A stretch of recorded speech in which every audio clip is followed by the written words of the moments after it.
Tutorial teknik mencari dan menulis berita. Topik kelima dari 30 topik. Produk jurnalisme. Secara praktis, dapat dikatakan bahwa kerja jurnalisme adalah usaha penyebaran informasi yang diolah dalam bentuk berita dan produk jurnalisme lainnya.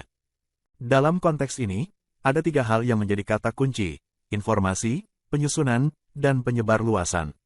Sumber informasi karya jurnalisme adalah peristiwa, events, atau pendapat, opini, yang mengandung nilai berita, masalah hangat, current affair, dan masalah unik yang ada dalam masyarakat. Sumber karya jurnalisme ini biasanya disebut peristiwa, fakta atau pendapat.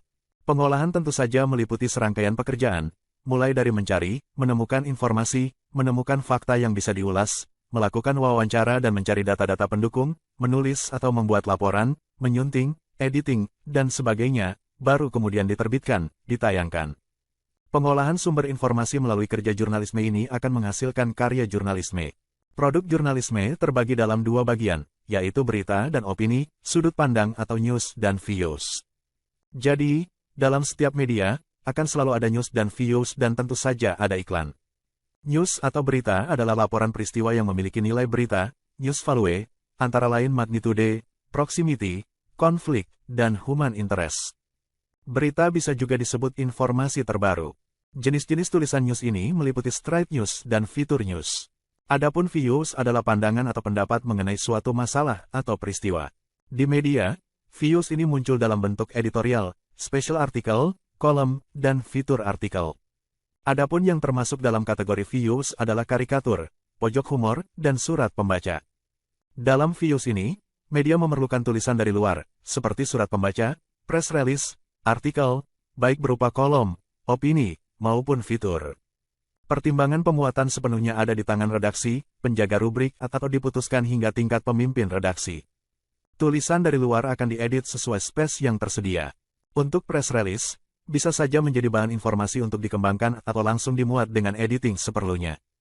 Berikut beberapa pengertian dasar terkait produk jurnalisme yang perlu diketahui. A. Straight news. Berita lempang, yaitu berita yang paling sering ditemui di surat kabar karena melaporkan kejadian di level permukaan secara cepat. Berita ini disebut juga hard news atau spot news. B. Feature news. Berita kisah, yaitu berita yang seperti cerita atau kisah sehingga menarik. Berita ini banyak ditemukan di majalah, tabloid. Beberapa koran sebagian tulisan bergeser ke fitur. Dengan fitur, deskripsi menjadi hidup. Tidak jarang fitur diterjemahkan menjadi karangan khas. C. In-depth news. Berita yang lebih mendalam ini dinamakan juga interpretative news. Berita diolah dan disajikan dalam uraian yang menyeluruh, komprehensif, mengandung penafsiran, interpretatif, dan menggali serta membongkar masalah yang disajikan, investigatif. Editorial atau tajuk rencana.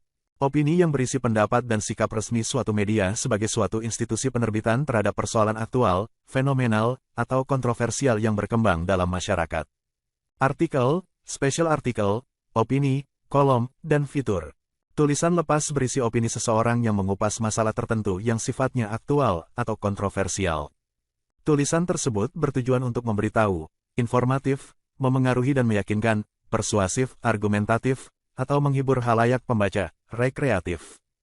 Ada artikel praktis, artikel ringan, artikel berat, kolom dan opini, dan ada artikel dalam bentuk fitur yang ringan tetapi mengesankan. Kolom versus opini. Keduanya sama-sama merupakan artikel. Berisi gagasan atau ulasan suatu tema. Namun, sebenarnya bisa dibedakan bahwa opini lebih luas atau lebih dalam daripada kolom. Kolom boleh hanya memberikan sebuah pandangan atau penilaian, penekanan pada segi tertentu, dan melihat kecenderungan fakta. Opini tidak hanya mengulas, tetapi juga mengkritik sekaligus memberi solusi. Namun, pada praktiknya, kolom dan opini disamakan atau beda-beda tipis. Kolom biasanya ditulis oleh orang-orang tertentu dan kadang secara periodik. Fitur artikel. Berbeda dengan fitur news yang harus memenuhi syarat aktualitas serta objektivitas, fitur artikel lebih banyak mengungkap sisi lain dari hal-hal yang akan diangkat. Fitur ini bisa mengangkat banyak hal, biasanya fitur human interest, perjalanan, petunjuk praktis, biografi, sejarah, bahkan scientific fitur atau penemuan ilmiah. Pojok. Kutipan pernyataan singkat narasumber atau peristiwa tertentu yang dianggap menarik atau kontroversi. Ada media memberi komentar humor dan tajam, tetapi ada juga yang tidak. Nama rubrik juga beragam. Rubrik pojok hanya ada di Pers Indonesia. Karikatur. Gambar wajah seseorang atau lebih dengan ekspresi karakter yang berlebihan. Tampilannya berkaitan dengan peristiwa yang sedang hangat. Di media, biasa ada sedikit teks yang menggelitik untuk memperkuat pesan. Surat pembaca. Opini singkat yang ditulis pembaca dan dimuat khusus pada rubrik surat pembaca. Nama rubrik bisa beragam. Biasanya, rubrik ini berisi komentar atau keluhan pembaca tentang apa saja yang menyangkut kepentingan dirinya atau kepentingan umum. Itulah materi topik kelima tutorial teknik mencari dan menulis berita. Channel ini akan sangat membantu masyarakat umum dan para mahasiswa yang sedang atau ingin kuliah di perguruan tinggi manapun di Indonesia. Ratusan video tutorial S1 Ilmu Hukum, S1 Ilmu Pemerintahan, S1 Ilmu Komunikasi, S1 Ilmu Manajemen, S1 Ilmu Administrasi dan lainnya disajikan di channel ini. Video tutorial dituturkan dan disubtitelkan agar dapat ditonton, dibaca sambil didengarkan. Jangan khawatir jika tidak langsung paham. Untuk pemahaman yang lebih baik, putar dan dengarkan video tutorial berulang-ulang. Subscribe dan like, agar Anda mendapatkan update tutorial lainnya. Bagikan juga link video ini, agar teman lain juga mendapatkan manfaat channel ini. Sekian dan terima kasih. Sampai jumpa.